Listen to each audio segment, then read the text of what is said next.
दुनिया का सबसे बड़ा डेजर्ट, ये सुनते ही हमारे जहन में जो सबसे पहला नाम आता है वह है सहारा डेजर्ट। अफ्रीका के बिल्कुल नॉर्थ साइड में ये डेजर्ट लगभग 90 लाख किलोमीटर स्क्वायर के एरिया में फैला है। ये डेजर्ट ईस्ट की तरफ से रेड सी, नॉर्थ की तरफ से भूमध्य सागर और वेस्ट की तरफ से अटलांटिक ओशन से घिरा हुआ है।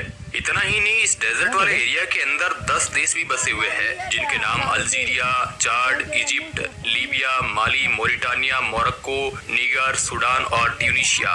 लेकिन इतने बड़े एरिया में फैली इस गर्म रेत के भीतर कई सारे राज भी दफन है, जिन्हें पता करने के लिए साइंटिस्ट दिन रात मेहनत कर रहे हैं। सहारा के कई सारे राज हमें अभी तक नहीं पता चल पाए हैं, या तो टेक्नोलॉजी की कमी की वजह से या फिर बाकी कुछ कारणों की वजह से। तो चलिए इन रहस्यों के बारे में जानते हैं इस रोमांचक वीडियो में। मैं हूं आपका दोस्त सुरेश सांचोरी और आप देख रहे हैं रहस्य टेलीविजन यूट्यूब चैनल। दोस्तों, सहारा डेजर्ट के बारे में जो सबसे शॉकिंग फैक्ट है वह यह है कि सहारा हमेशा से ऐसा नहीं था। किसी समय पर सहारा डेजर्ट में इतनी हरियाली थी कि आज का अमेज़न फॉरेस्ट भी उसके सामने कुछ नहीं। लेकिन अगर ऐसा था तो आज क्यों सहारा डेजर्ट इतना वीरान हो गया? ये जानने के लिए हमें कुछ 5000 से 11000 साल पीछे जाना पड़ेगा। ये वह समय था जब आखिरी आइस एज बस खत्म ही हुआ था और उसी के साथ खत्म होना शुरू हुई सहारा की हरियाली। सहारा के हरे भरे जंगल अब सूखे पड़ने लगे। सहारा में अब ऊंचे ऊंचे हरे हरे पेड़ों की जगह छोटी छोटी घास के ग्रासलैंड ही देखने को मिलते। इसी के साथ कुछ जानवर ऐसे हिप्पोपोटामस, हिरण, एलिफेंट जिनके लिए ऐसा वातावरण सही है, उनकी संख्या यहाँ पर बढ़ने लगी। और लगभग 8000 साल पहले ये प्रोसेस और भी तेज हो गई। उस समय हमारी पृथ्वी का टिल्ट यानी कि जिस एंगल पर पृथ्वी सूरज की तरफ झुकी हुई है वही चेंज होने लगा था। और जाहिर सी बात है कि इस वजह से पृथ्वी का वातावरण बहुत हद तक चेंज हो गया। जब ये एंगल थोड़ा कम हो गया तो साउथर्न हेमिस्फीयर में पड़ने वाली सोलर रेडिएशन और भी ज्यादा बढ़ गई, जिस वजह से वहाँ ग्रीन लाइफ और भी कम होने लगी। इसी सोलर रेडिएशन के चलते अफ्रीकन मानसून में भी काफी बदलाव आना शुरू हो गए। जमीन और समुद्र के बीच चलने वाली विंड करंट्स भी बदलने लगे, क्योंकि सहारा तीनों डायरेक्शन से समुद्र से घिरा हुआ है। तो इस वजह से सहारा के ऊपर एक लो प्रेशर रीजन बन गया और उसकी सारी नमी खत्म होने लगी। लेकिन इन समुद्री हवाओं का फायदा समुद्र के पार अमेज़न फॉरेस्ट को हुआ। सहारा डेजर्ट से जब तेज स्पीड के साथ हवाएं समुद्र के ऊपर से जाती तो वह अपने साथ नमी लेकर चलती और फिर ये हवाएं टकराती कैरिबियन से। अब क्योंकि इन हवाओं में नमी भी होती तो ये जंगलों को बनाने में काफी बड़ा रोल प्ले करती। अमेज़न को काफी समय तक ये समुद्री हवाएं मिलती रही, जिससे उसके जंगल बड़े होते गए। और आज हमें ये बताने की जरूरत नहीं है कि अमेज़न कितना बड़ा है। तो 11000 साल पहले आइस एज के खत्म होने की वजह से सहारा में पहले ही नमी कम हो चुका था और 3000 साल बाद पृथ्वी के टिल्ट ने शहरों को और भी सूखा बना दिया, जिससे आज ये वीरान रेगिस्तान बन गया।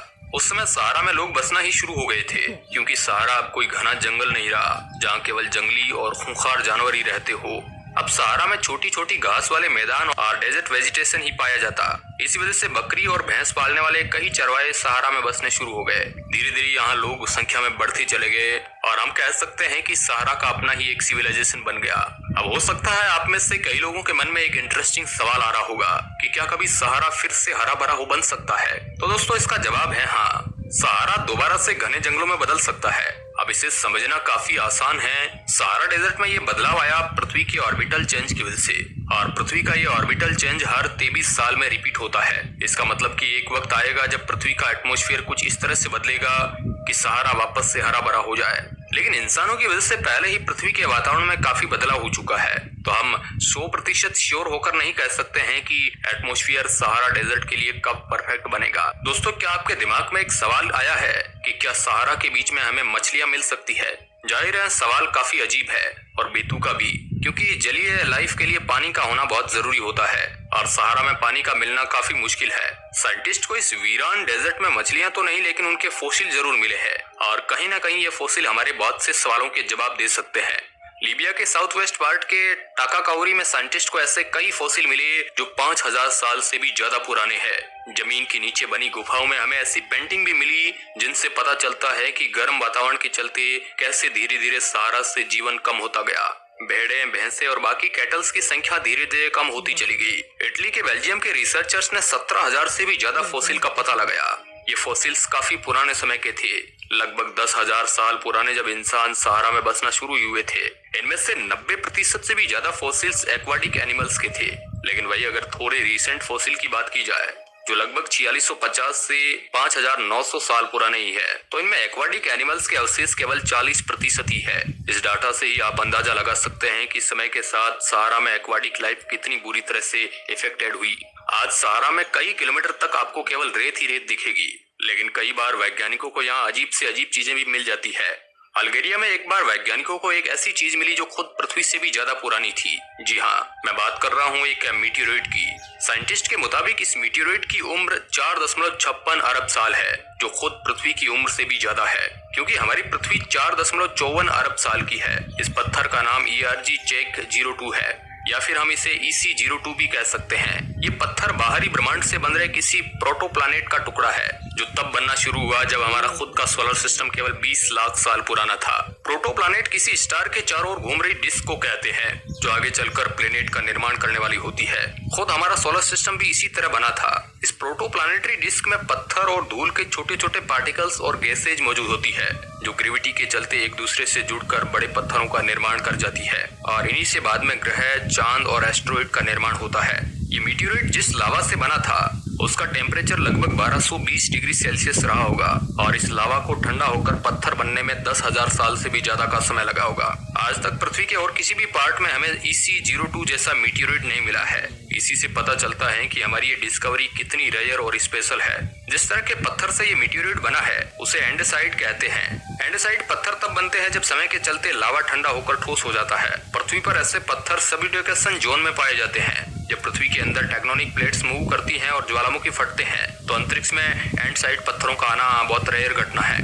मैं दावे के साथ कह सकता हूँ कि आपने स्टोनहेंज का नाम तो सुना ही होगा, जो दुनिया के 7 अजूबों में से एक है और हमारे लिए एक मिस्ट्री भी है। सहारा डेजर्ट में भी पत्थरों से बने ऐसे बहुत सारे स्ट्रक्चर्स मिले हैं, जो अपने आप में ही काफी मिस्टीरियस है।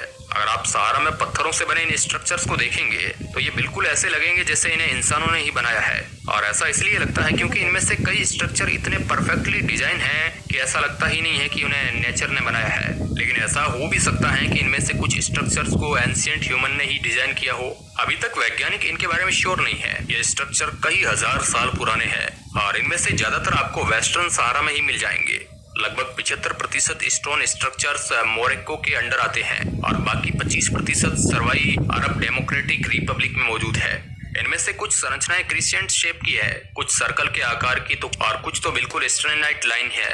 इतना ही नहीं, इनमें से कई स्ट्रक्चर बिल्कुल रिसेंटांगुलर शेप के हैं, बिल्कुल किसी प्लेटफॉर्म की तरह। कुछ स्ट्रक्चर तो इन सभी शेप का कॉम्बिनेशन है। जैसे सहारा के 630 मीटर लंबे एक स्टोन स्ट्रक्चर में आपको सर्कल और स्ट्रेनाइट लाइन से बना पत्थर एक रिसेंटांगुलर प्लेटफॉर्म के ऊपर रखा हुआ मिल जाएगा। इनमें से कुछ स्ट्रक्चर इंसानों द्वारा ही बनाए गए हैं। उस जगह की लोकेशन मार्क करने के लिए आज अगर हमें किसी जगह को मार्क करना होता है, तो हम साइन बोर्ड का यूज करते हैं। लेकिन आज से हजारों साल पहले लोग इन स्ट्रक्चर का इस्तेमाल करते थे, तो किसी राजा की कब्र को मार्क करने के लिए या फिर किसी और इम्पोर्टेंट जगह की निशानी के लिए। हालांकि आर्कियोलॉजिस्ट आज भी